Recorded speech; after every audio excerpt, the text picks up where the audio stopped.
a continuous flow ventricular assisted device, also known as an LVAD. These patients are very interesting because their heart no longer is what's causing them to have perfusion. Now, you and me, we have our heart working at all times, lub-dub, right? Our atrials are contracting, the ventricles are contracting. But with this patient right here, with my LVAD, they actually have to wear this device. Now, you can see the suspenders, you can see the battery pack. They wear this thing around their waist, and it actually is attached to their heart. So this thing needs to be surgically implanted. And what it is it's a motor with a pump. And if you take a stethoscope and you attach it, or you place your stethoscope over the patient's heart, you're going to hear a humming sound. You don't hear a beep, beep, beep, beep. You're not going to hear a heartbeat. You're just going to hear a hum. And what that's telling you is that there's a motor running.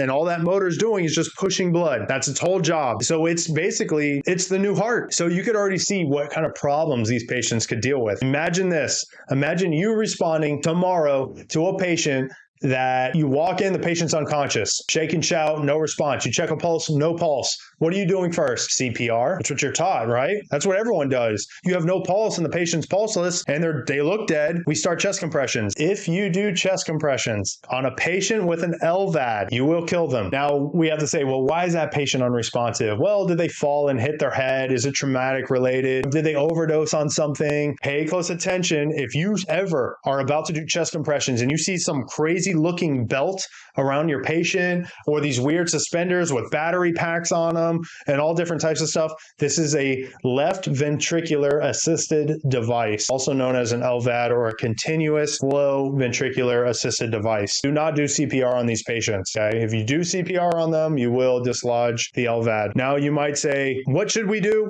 Call them. Now you're like, call who? Look at their battery pack. The battery pack is going to say what company created the LVAD. Okay? Maybe it's a battery malfunction. Maybe there's issues with the LVAD. We need to not only transport this patient ASAP to the hospital, but we're going to be on the phone with whoever created the LVAD, letting them know, listen, we got this patient. They're probably going to ask, what's the serial number on the LVAD, so they know what patient you're dealing with and all that stuff. And then they're going to basically give you a run through to troubleshoot the LVAD. I've never had this call, but I did have a patient in my zone with an LVAD. So we had to do training on the LVAD. We had to have a big discussion on what are we going to do when we do go to this guy's house if we find him unresponsive. Fortunately for him, he didn't live very long, so I never got to see that or never got to really deal with him or his LVAD, but it's out there. So pay attention to it. This is another thing that's in the textbook. Again, very likely that you can see something like this on your exam.